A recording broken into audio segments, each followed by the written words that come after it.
We're a unique podcast for families of faith. Produced by parents and pastors who understand and appreciate how hard it is to maintain your faith in a hostile culture. We're here to encourage and support you in the most vital role of all, parenting. If you're feeling overwhelmed and afraid, it's okay. You're not alone. Brilliantly Brave is hosted by two honest and engaging dads with 9 kids between them. A road tripper, author, and pastor, Father Brad Matthias, and iShine founder, solo parenting expert, and all-around foodie, Mr. Robert Beeson. Join us each week as we explore and engage with some of the most intriguing, inspiring, outrageous, and awesome parents in the world. This is Brilliantly Brave. Hi, and for this edition of Brilliantly Brave Parenting, we have some technical challenges, so we apologize. We've done our best to clean it up. You will be able to hear all the dialogue and the discussion points, but there will be some interference from time to time. We just encourage you to hang in there with us and enjoy this interview with Bob Gresh, which is outstanding. Thanks. Hi, and welcome to Brilliantly Brave Parenting. I am your co-host, Pastor Brad Matthias. Robert, are you here? I am, and that was actually much better, Brad. Well, thank you. You told me to give it everything I had, but I didn't take that literal. No, that was kind of more authentic than you usually do. You usually sound like, I consider car myself salesman. Authentic. I'm an authentic person. Yeah, you are, and that's why it's so weird when you hey, it's Brilliantly Brave. Well, Robert, maybe I'm just insecure behind the mic. Maybe that's what it is. Maybe this intimidates me because I don't know how many people are listening or what they think of us or, It doesn't matter, Brad. There was a time. It's what God thinks of you that matters. I know that in my head, but I don't believe it sometimes, which is the point of the whole podcast, really. So for those who are just tuning in, this is Brilliantly Brave. It's a parenting podcast for people who have kids and they're trying to raise them in a Christian environment despite the voices of our culture, which are constantly dragging us down. Culture is criticizing our faith, it's undermining the Bible's legitimacy, and it is questioning anyone who would choose to believe that there's a God that cares about them.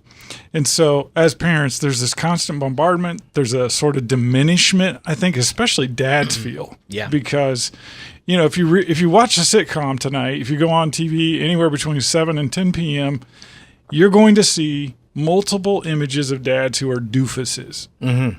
I mean, that's just the thing. So the dad is sort of, the butt of all the jokes, and he's the one who doesn't ever really get a clue. And so, men, if they're watching TV, if they're around this, fatherhood in our culture has been diminished in all kinds of subtle ways. And I think it leaves dads kind of empty and insecure. Yeah. Kind of like me with a mic. I see what you did there. Yeah. That was pretty good, actually, Brad. Well, I've been working on my segues. Baby steps. Yeah. All right. Well, today we have a gentleman who is doing something about that. He's actually making an effort to equip and empower dads to be better fathers. And so it is exciting to introduce our friend Bob Gresh, who's coming to us today from Pennsylvania. Welcome to Brilliantly Brave, Bob. Hey, Brad and Robert. Thanks for having me. It's always good to talk to you guys. It's great to have and you. hear your banter. Yeah, we could fill up a whole show with banter. You didn't see my Nasacort or anything, did you? No. We didn't see that. But we can. I shouldn't have said that then. That's okay. Your secret's good with us and the listeners. Yeah. Well, What the listeners don't know is that before we started recording, there was just this sort of testing of the gear and kind of making sure we had everything dialed in. And Bob rang his bell for us. He did. Bob, tell him, what's the bell? What was that all about? Well, the bell, that's our good news bell. In ministry, and in anything, as a businessman, I'm still a businessman, there's a lot of news that comes through when you're growing and building new products and things like that. A lot of it seems negative, and it might not be horrible news, but it's just a client you didn't get, a show that didn't happen, something like that. And I felt like I was overwhelmed by bad news. And so I bought this bell so that when good news happens, when I ring it, the staff comes running, as you see, because we all want to celebrate good news. And it's kind of been fun, and it points out people are doing a good job, and we can celebrate their accomplishments.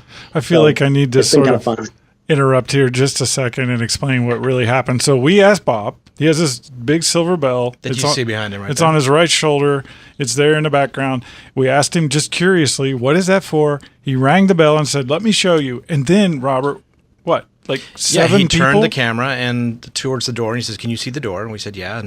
And all of a sudden, like church mice, it opened, and a plethora of people came walking through. It was exactly a plethora. Mm-hmm. Yes.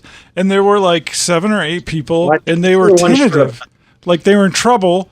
They weren't sure if they should be excited or if they had just done something wrong. And they all came in, and it was really cool. And I'm thinking we need a bell like that here.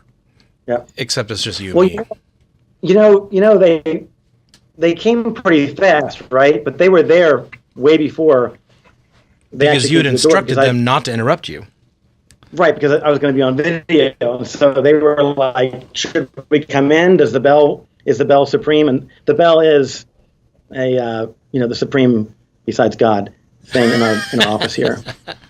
Well, that was a good. I know I need to say that. That was a good save. I like that. I don't want to get Jesus juke. So, Bob, we know you. We've worked with you and your amazing wife, Dana, for several years through our partnership in the Tween Gospel Alliance and Secret Keeper Girls and all of the different things that we've been active with in ministry. And you've got some new stuff that you've been working on for a couple of years that you've sort of been telling Robert and I about in private.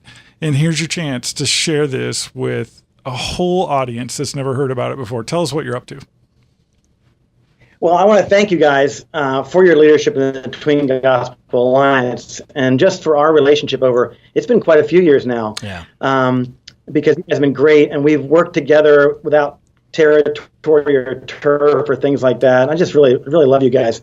For about 14 years, we've been doing Secret Keeper Girl. We've done thousands of shows, and after every show, almost every show, they say, what do you have for boys? And so for 13 or 14 years, I've been really thinking about a boys show, but honestly, I haven't felt called to do it. And I knew that I had to have a dad to go out there because I thought that we need to put a father in front of other fathers. And so finally, I think the Lord released us in the past few months. I even had a tour scheduled for May, and I just didn't feel like the Lord was releasing it yet. I just didn't feel like the wind was at our backs. But we're in October now. It's called Born to be Brave. It's at borntobeBraveTour.com. And our mission is to connect fathers and sons to help find their calling and follow it at any cost. And basically, we define bravery very simple as doing the next right thing. I love that. And I think that when people, what we talk about is that on any given day in the Super Bowl, let's say, the bravest person in that stadium might not be the quarterback or Tom Brady. It might be the guy selling hot dogs in the stands because he's doing the next right thing. He's doing ministry. He's obeying God. And I believe that when we look at it that way and we're living out our story, not somebody else's story, that we understand fundamentally what our role is in the kingdom, and we don't feel second best to others that might have goals that are by worldly standards better, but not by God's standards. And just to finish that off, the reason I'm so passionate about that is I started a Christian high school 13 years ago at the same time we started Secret Keeper Girl. I didn't realize that Secret Keeper Girl would grow so big. Pretty ambitious. Yeah, but we started at high school. We're really proud of. It's at graceprep.com. And one of our points is that, we want to value kids who go to college or not. We want to prepare them for college if they want. We want them all to be prepared. But not every kid needs to go to college or should go to college. And when I see schools that try to say they have 100% of their kids going to college, I often think that they probably shouldn't have all gone to college. They're probably, are they all following their calling?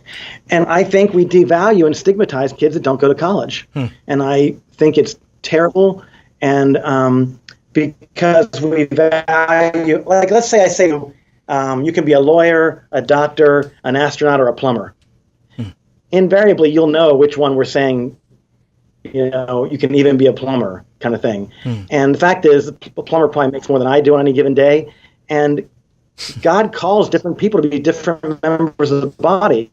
And plumbers or contractors should not be thought of any differently than astronauts and lawyers. But we have to get past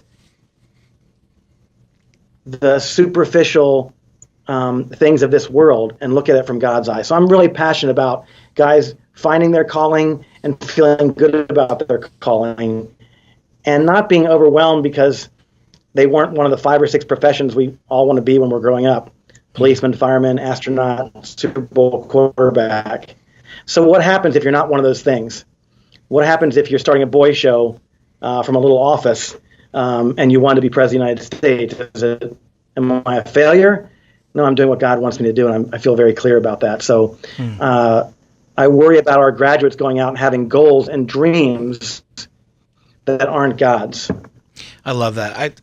Bob, I love talking to you because I love the way you think and process all this, and I couldn't agree more with you because there are so many times, even like we don't intend to, but we diminish people in certain categories, and we don't intend to. In fact, sometimes we as parents think that we're actually encouraging our kids to strive and be everything they can. But if we're not careful, we are establishing what those goals are, even subliminally. And so I love the fact that you're kind of dismantling that at the school. And I also love the fact that you're getting in there with dads and sons through You're Born to Be Brave and saying, look, let's question the way people look at men and what is a man. And I love your promo video. I encourage people to watch that about what is a man? Is that the question that all those guys answer? Yeah, we asked them a bunch of questions about sports and things that they know the answers to, and then we asked them, what's it mean to be a man? And we only did it with those 5 men, so we didn't fake it or have a bunch of other guys that did better, but it stumped all of them. It put them back a little bit because it's not something we talk a lot about. I agree, and I think that's so great. It's if you haven't seen this, those of you listening, go to borntobebrave.com, right? I think so. borntobebrave.com. Yeah, borntobebrave.com. I'm looking at the website right now. It has the video right there on the landing page. It has a lot of information, including your tour dates and locations. It looks like October and November, you're all over the place from Virginia, Pennsylvania, Ohio, Michigan, Tennessee, and Kentucky. So you guys are really jumping on this. Looks like probably 15 or 20 dates that are already established, and I know you're booking more. So congrats on that. That's great. What I know you've had like tremendous success. I'm sorry, we're talking over each other. Go ahead. Our goal was to do 10. So Aaron came the other day and said we're up to 13. I'm like, stop booking the show. We wanted to kind of do a little bit of an exploratory run, make sure we know what we're doing there. And frankly, because we've been doing this so long with Secret Keeper Girl, I mean, literally, we might have 40 or 50 events in the spring. It's just a matter of how many we want to do. I've never had that happen before in my life where I've had a product where so many people wanted it, but I think there's a real need out there. Mm-hmm. I like what you guys were talking about at the beginning where, you watch TV and dads are doofuses. And one of the things that we're going on a limb here because people say this can't be done to some extent, like dads won't respond. I don't believe that.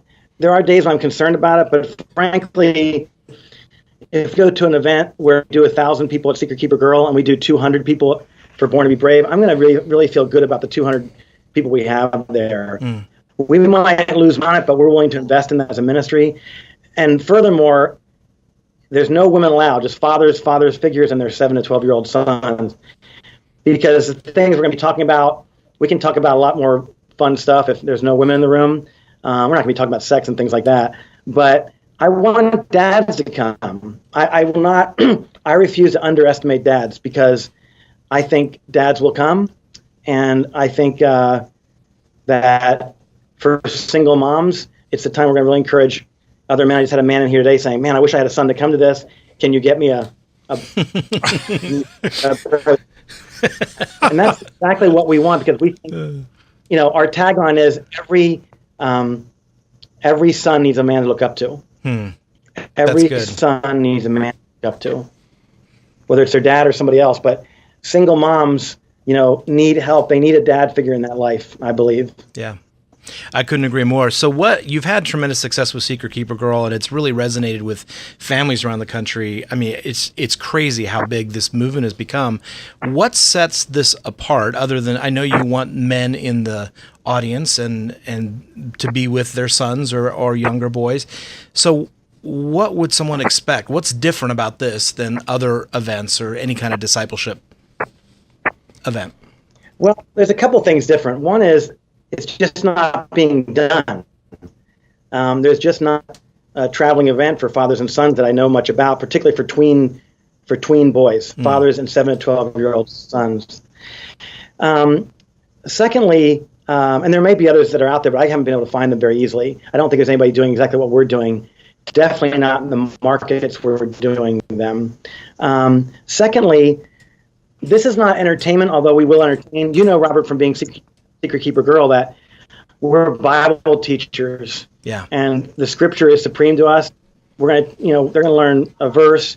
They're gonna be taught Bible stories, and the secret to that is that the Word of God never returns void. So whenever we're teaching the Bible, that applies to the men just as much as the boys, and we don't shy away from that at all. There'll be a salvation message at the end. Last season, Secret Keeper Girl had 983 salvations of moms that brought their daughters forward at the altar. Wow. About 6,000 in the last years. So we expect, we don't know what to expect, but we're not afraid. And mostly what we do at these events is we connect, we turn the lights up and we connect the dads and the sons. They turn to each other and say, what's your most embarrassing moment? Or in this show, we're going to have them turn, and we're going to talk about labels and how many of us have labels that are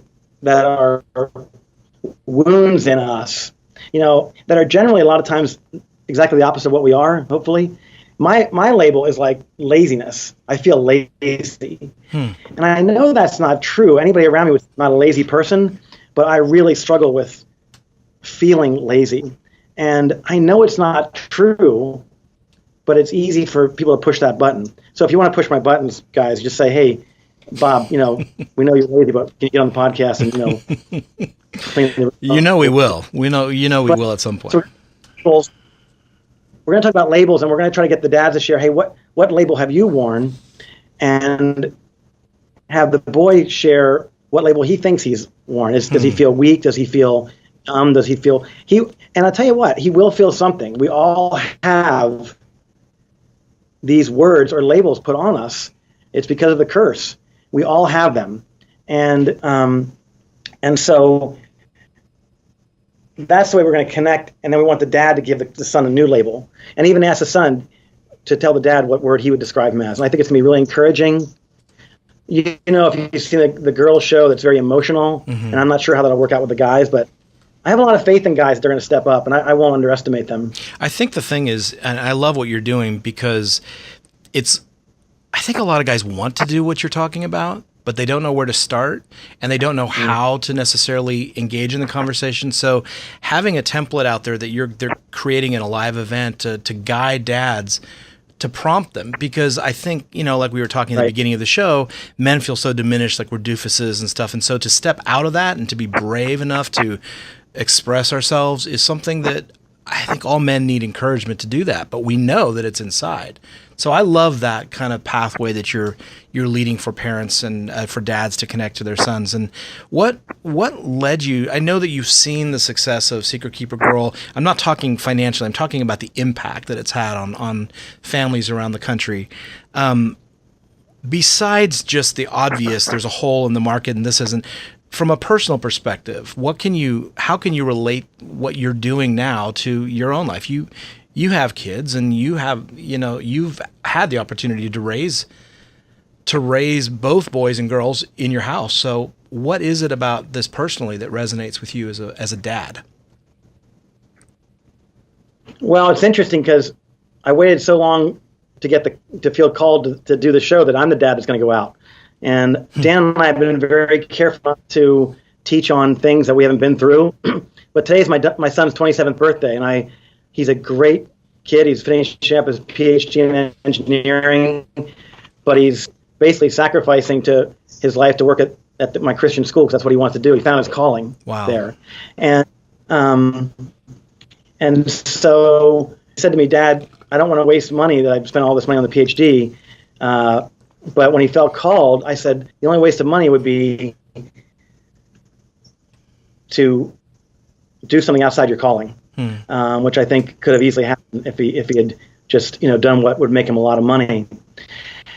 The calling I have is that I see dads as being very passive. I see when I'm at my school and running that it's usually the mom that comes in and talks. It's usually the mom that is defending the kids, or it's usually the mom coming in. And I see a lot of the times the dad sit there and say nothing, and I don't like it. And I know that 80% of Christian books are, if the statistic is still the same, are bought by women. 80% of Christian radio listeners are women. I know the statistics. I know how hard it is to reach men. But I believe that a lot of events and things are I think it's gotten better, but are feminized in a lot of cases. And so, for instance, I have this thing in the show called a urinal test that's been done online. I always thought it was funny, and I share it with guys. A urinal test? You broke up a little bit. I want to make sure I heard that correctly. Yeah, so I'm going to start the show by saying there's some things that guys, I kind of blew the lead already, but there's some things that only guys deal with, some things that women can't understand. And we're going to talk about that tonight and get real serious. And then what we're working on now that might not actually work is we're going to try to lower 6 urinals from the stage.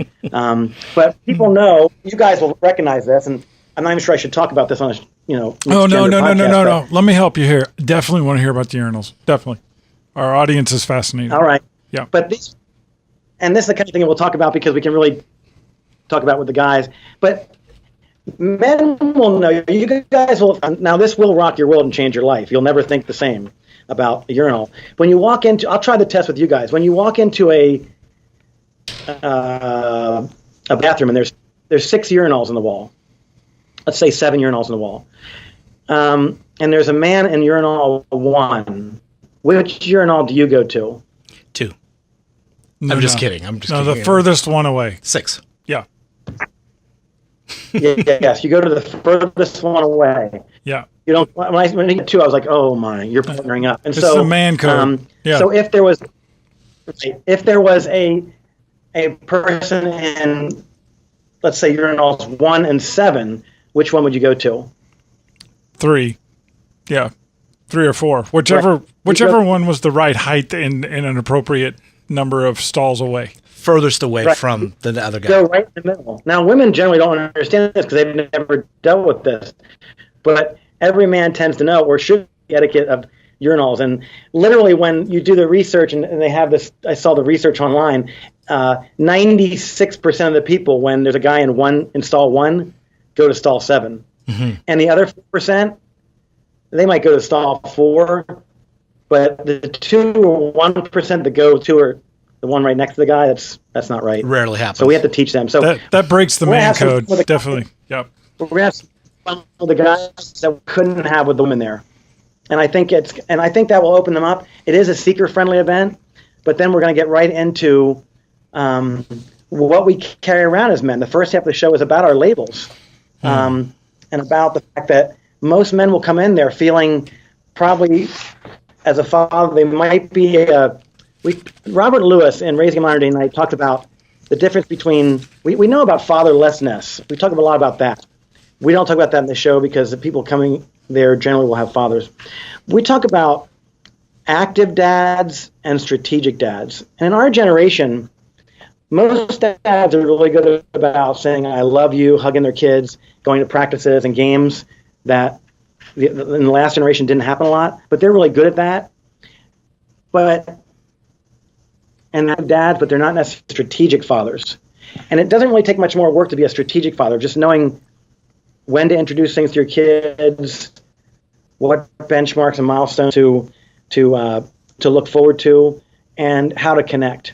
And that's what we're going to deal with the show. But I think it's going to be very meaningful to men. I think a lot of men will leave there understanding their label they've been living under, feeling like, hey, I'm living out my story, even though I'm not a Super Bowl quarterback, and even though this wasn't what I thought I would be doing. Or two, I'm not living out my story, and I have the confidence to go try to do that, because that's what being brave is all about, is simply doing the next right thing. It's not that complicated. Wow. I can't help but think there's a mother, maybe a pastor, who's listening to the podcast today, and they're thinking, yes, I've been waiting for this. I've been looking for this. This is a way for me to engage with the dads in my congregation, or a wife who's saying, finally, someone who can talk to my husband who's really passive. How would a wife, and let's start with a wife, how would a wife bring this to her husband's attention? What do you recommend? Well, I recommend they take them to the website, and they'll get some more information. That we're populating that more now. We're also we just came up with this idea yesterday, but we're also doing a meat steaks sweepstakes.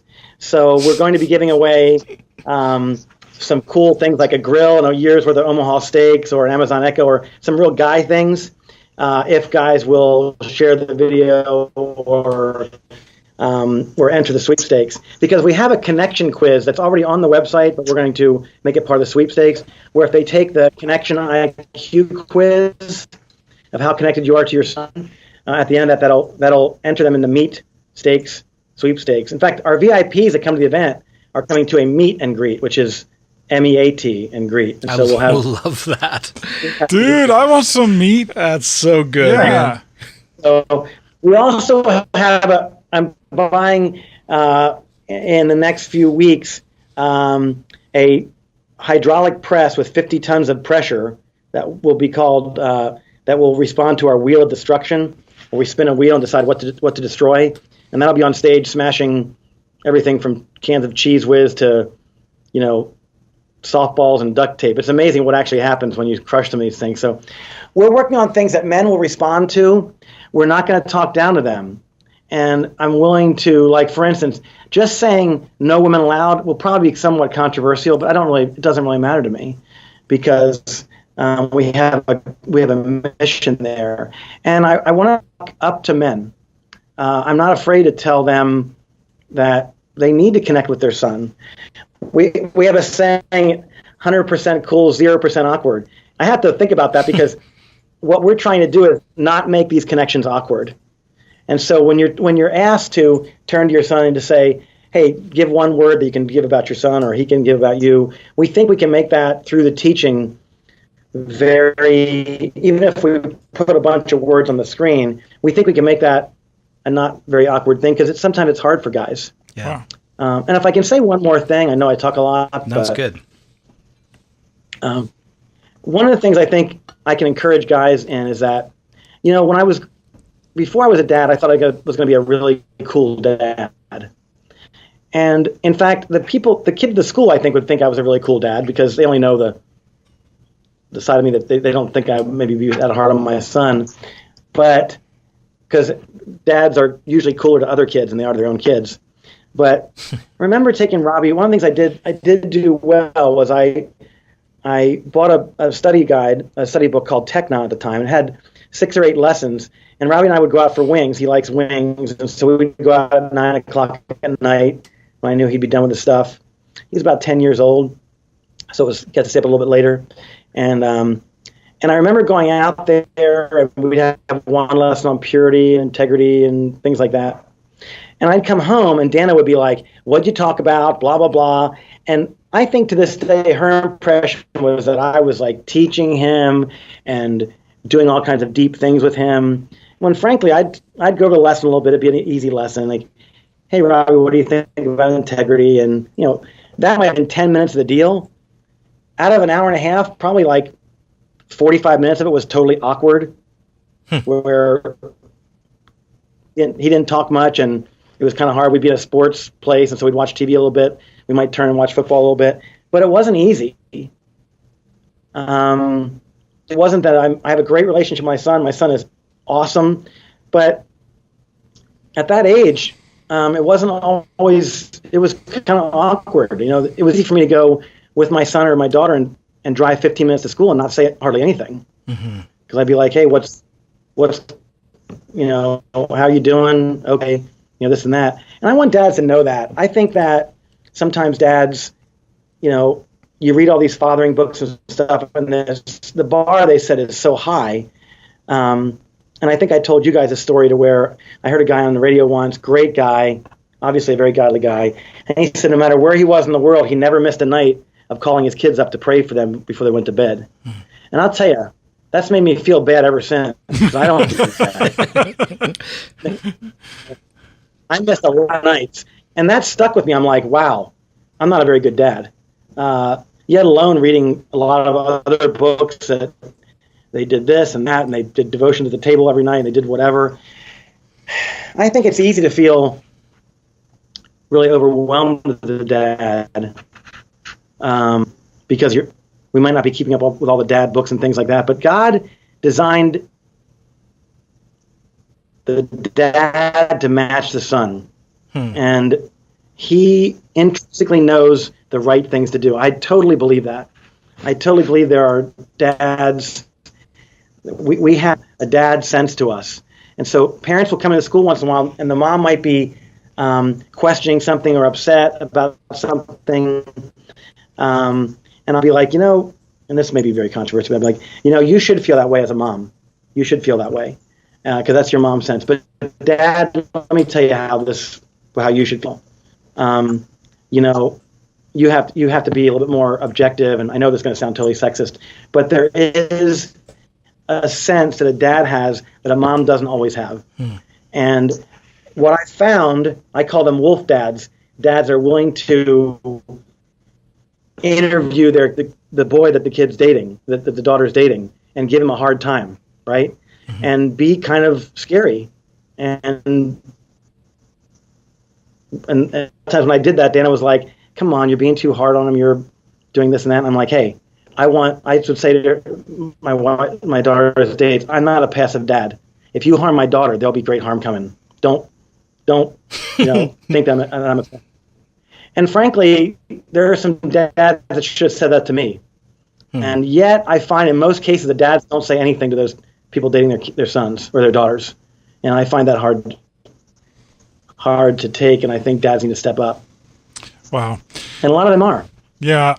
I mean, I'm listening to you, Bob, and I'm thinking about all the fathers out there who need to hear about this. If you've got a 7 to 12-year-old son in your house, this is an opportunity for a dad and a son to go somewhere and have some fun.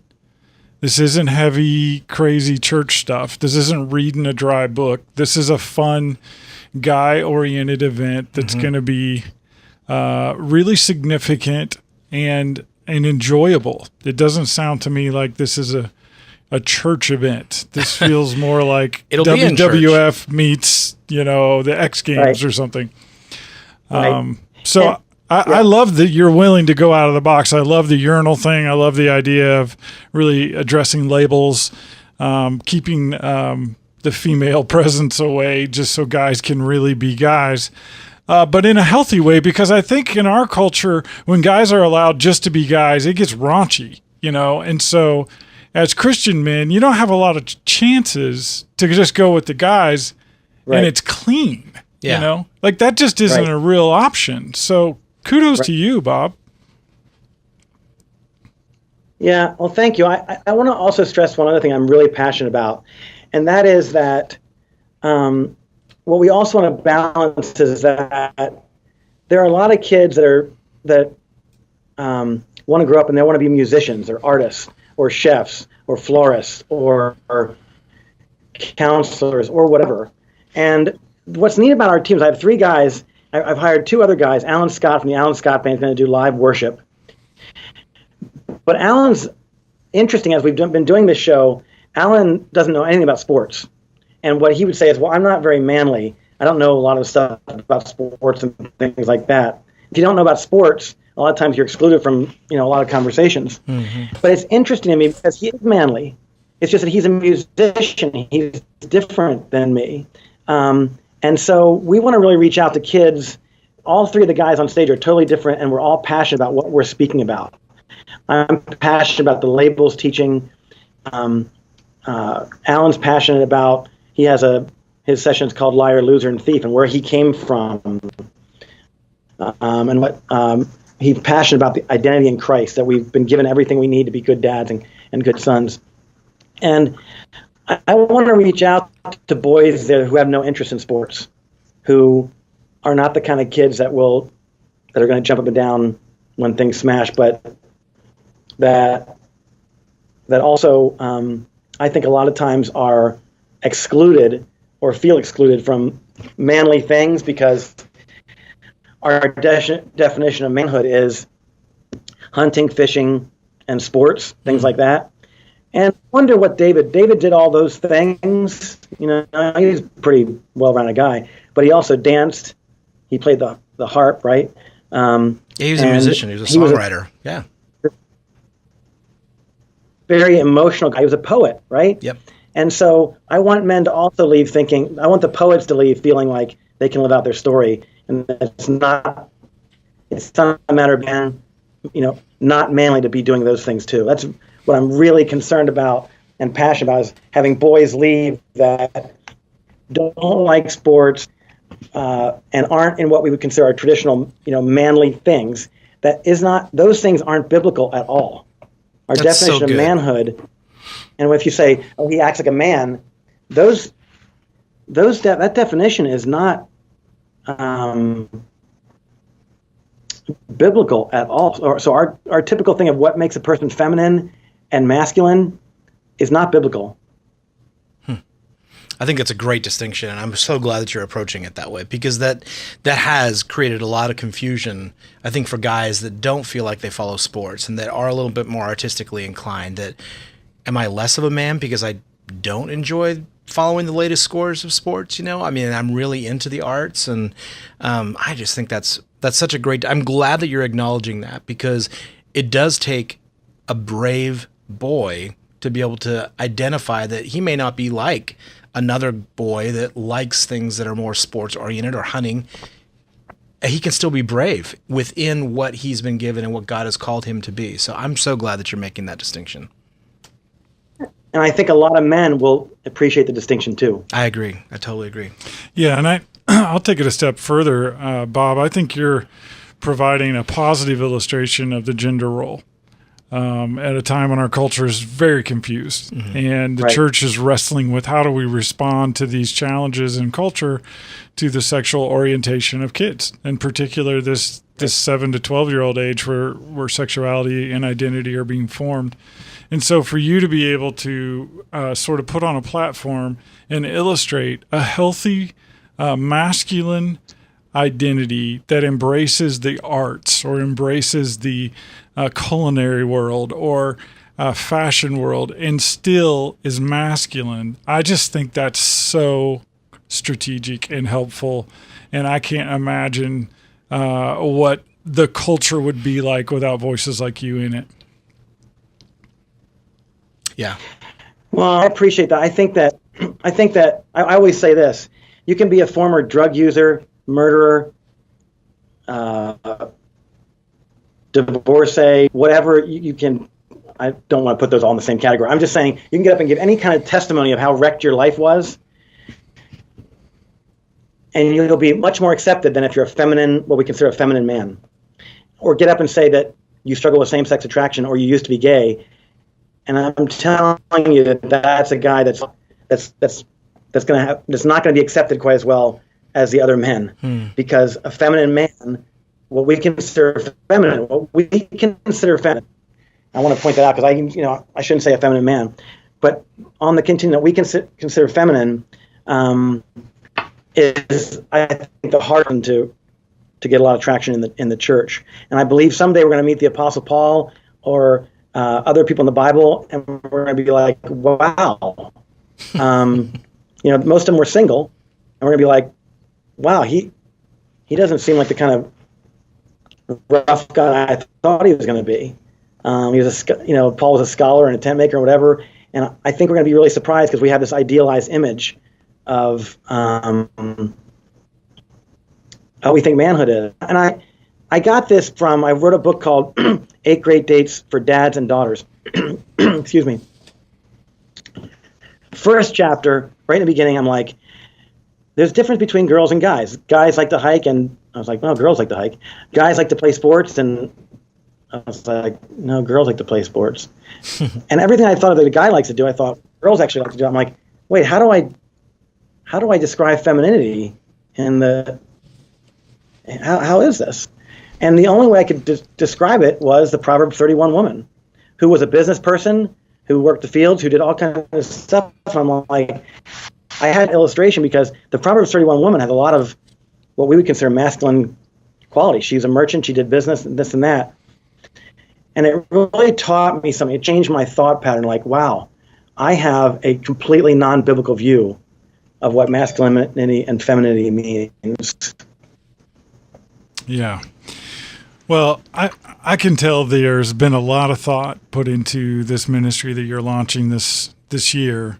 The BornToBeBraveTour.com is the website where you can go and find all the information about where the tour is going to be, what churches you can get tickets there. You can get more information about the event. There's a video that you can watch and download and share.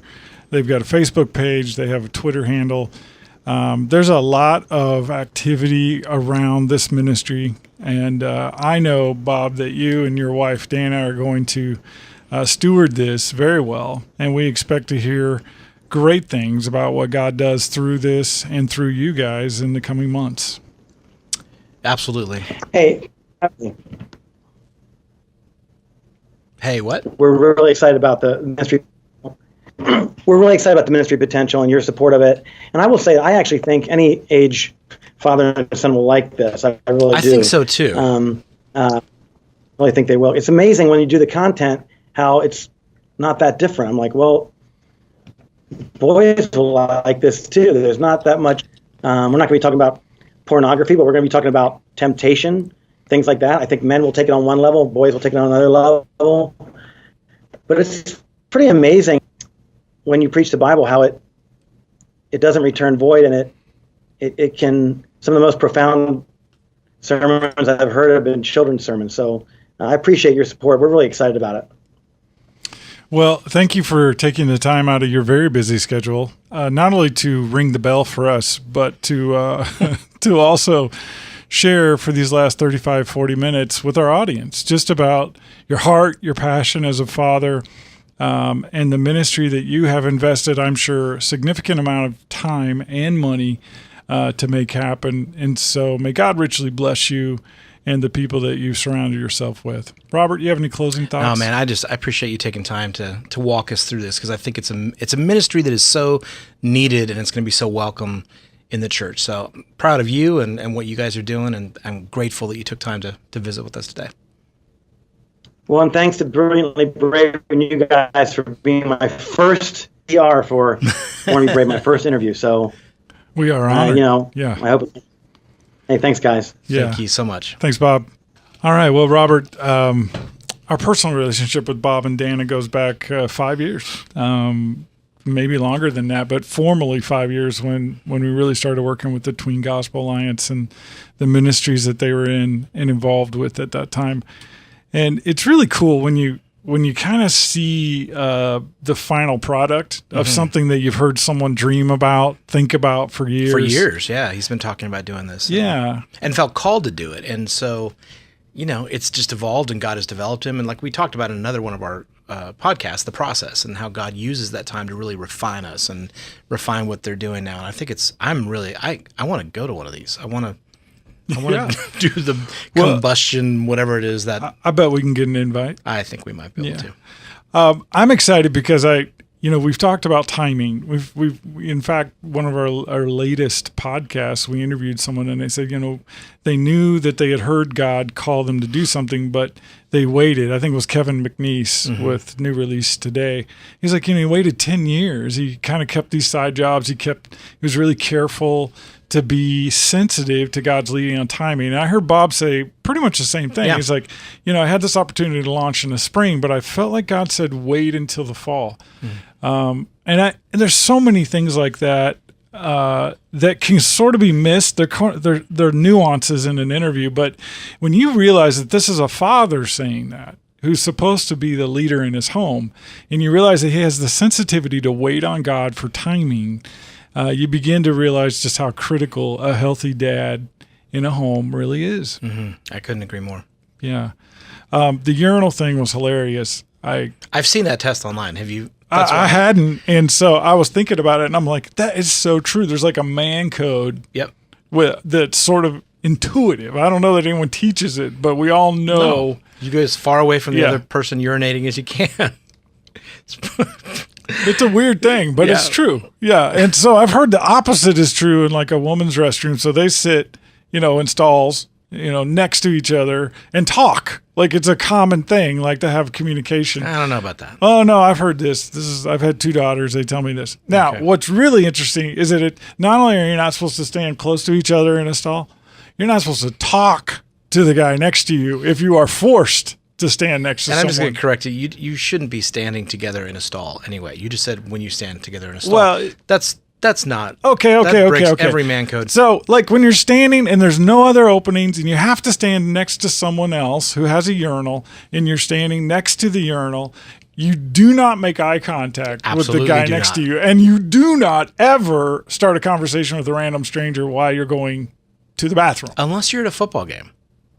Well, I don't know about that. Because you'll stand there and you go, can you believe what just happened? Wow. Yeah, it happens. So there's a nuance here that I don't even understand. Yeah. Okay, I've never done that. Well, I think it's insightful. Like our audience should know that men are really wired different. And here is an opportunity for husbands, fathers to take their sons to something that will really support and encourage their faith, but also just be fun for them. I couldn't agree more. Yeah, super cool. Grateful to Bob Gresh and his hard work in making this happen. Well, it's one of those moments where Winston is going to make himself very famous again, because Winston and I continue to develop a deeper friendship. And at this point, Winston actually lets me rub his belly. So, in dog talk, that means he loves me. Well, it might have something to do with the bribery. Well, but I have already given him the cheese, and he's not looking for more cheese. He is always looking for more cheese. From the things I've read about pets, when a dog lets you rub his belly, that is a sign of trust, because they're vulnerable, and means he loves me. So I'm taking it. Okay. But here's what he told me. These are some very interesting facts. I think this is important and kind of practical. Did you know that rubbing a banana peel on a mosquito bite will stop the itch? No, I did not know that. I'm a doctor. I didn't know. No one taught me that. Did you? I mean, I'm sure someone out there knows it, but I didn't know it. The other thing that I did know that is probably interesting for people, if you look at your grandparents, this is true. Our eyes are always the same from birth, but our nose and ears never stop growing. I did know that. Have you ever noticed that? Yeah. Like I'm noticing in the mirror, I'm getting my grandpa's ears and nose. That's a weird deal. That is a weird deal. Yeah. Winston. He picked up on that? He knows. He's watching all the time, Robert. You have no idea what he's telling me about you that I don't even put on air. I mean, it's just sort of like, okay, I can't go there. That's out of bounds. I can't sleep at night thinking about that. Yeah. The other thing that's kind of important, and this is for sleeping, the colder the room you're in, the odds are higher that you'll have a bad dream. So. Really? Yeah. That's what it says. Yeah. It's okay. Well, Winston tells me. I get the sense that you're reading this from something. Well, Winston gives me links. He tells me where to go. And he's a smart dog. He can definitely use your iPad. You know that. Mm-hmm. When you leave the room, he's all over that thing. He does have a Facebook profile. He does. Yeah, you should check it out. It's just Winston, right? I'm talking to the audience. You know where it is. What's Winston's name on Facebook? Just Winston? Winston. Winston. Yeah, I don't know what his last name. Beeson, I guess. Winston Beeson. Yeah. Okay. Well, let's bring this home. All right, let's bring it home. Thank you to this patient audience as they've listened to us ramble today. But in all seriousness, there are so few ministries out there for fathers and sons to attend that we wanted to make an extra effort to highlight this and bring it in front of the audience. If you're a wife and you're trying to figure out, how do I get my husband to do this?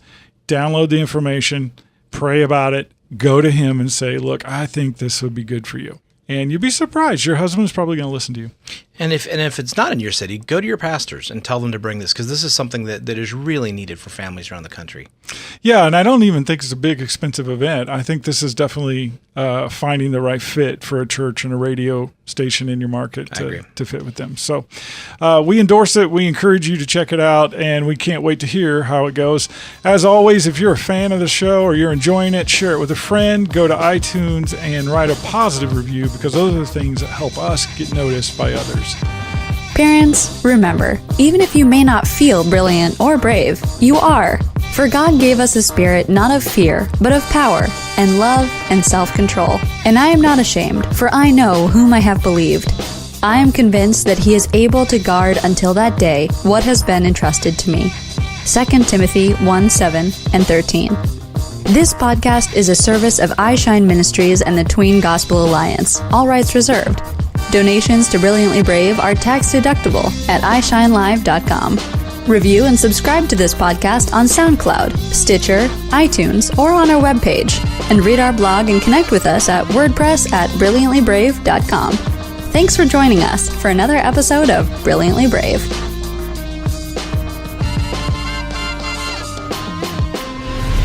iShine is a faith-based ministry and media company that looks and feels a lot like a Christian version of Disney. iShine is more than entertainment. We're the producer of the largest Christian tween TV series in the world, a nationally syndicated radio show, a Nashville-based record label, host to multiple live tours and summer festivals, an interactive website and social media, and a provider of printed and digital devotionals, preteen Bibles, and church curriculums. But more than anything, we're a trusted Christian resource for parents and pastors. You can turn to us for all things tween. Check us out at iShineLive.com.